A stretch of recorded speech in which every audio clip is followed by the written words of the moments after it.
Formula One has become a byword for excellence in automotive achievement. But how is that expertise being returned to the wider world, outside circuit racing? British motorsport companies are estimated to have a combined annual turnover of £6 billion, with exports of more than half that. McLaren and Williams F1 are two of the many motorsport businesses that call the UK home. Why does the UK have this concentration of racing expertise?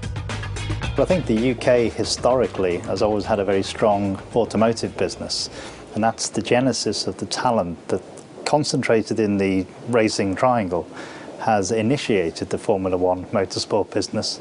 But moreover, once a cluster is formed, it's very hard for competitors to actually displace it or to produce a similar cluster, because the talent is naturally concentrated, and so it becomes a self-sustaining centre of excellence.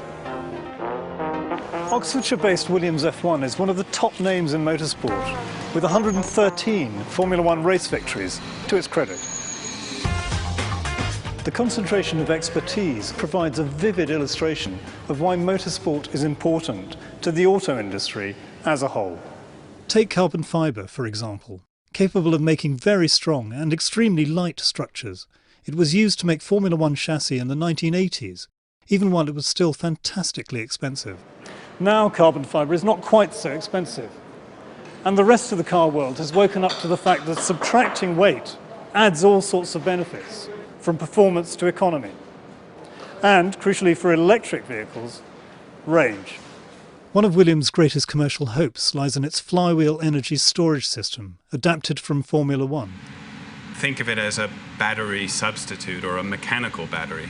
Electricity comes in from an electric motor in the drivetrain and is used to speed up the flywheel, so energy is stored as rotational energy, very fast spinning and in a vacuum environment, up to 45,000 RPM. And then the flywheel is charged, and similarly on discharge it slows down, generates electricity which goes back out to the drivetrain of the vehicle to propel it. The technology has exciting early applications. For example, with a city bus, regular start and stop between bus stops and the opportunity to harvest energy on the way in and apply it on the way out, all the time using less fossil fuel. But others are further down the track of exploiting Formula One technology. Woking-based McLaren has been winning Formula One races since the 1960s. It's set up a separate company to commercialise the technology it's developed along the way. Formula One companies are extremely good at being innovative and developing technologies, but they've not needed to be extremely adept at translating those technologies into consumer applications. I think modelling and simulation probably has the best prospect for immediate growth. Recently, we worked with NATS to actually develop a tool to help air traffic controllers decide on the best routing to direct their plane once it's landed in an airport.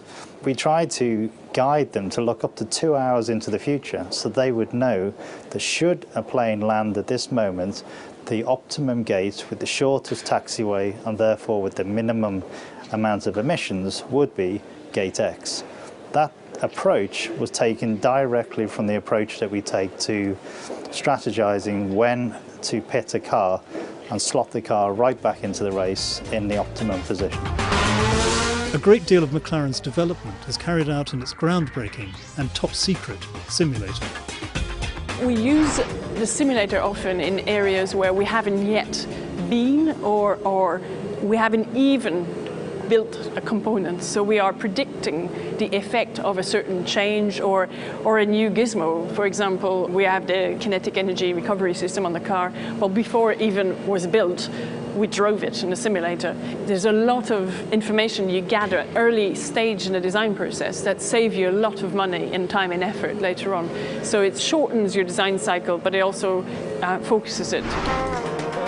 Perhaps the most tangible benefit, though, can be seen when Formula One teams turn their hand to road cars. Advances in McLaren's carbon fibre skills and technology are a big part of the reason why it can sell this 600 horsepower, 205 mile an hour MP4 12C for less than £170,000, against the £600,000 of its predecessor. This runabout may not quite have the legs of McLaren's Formula One cars, but it's not a bad shop window for some of the technological spin-offs. I'm Raut Jaggi of the Financial Times.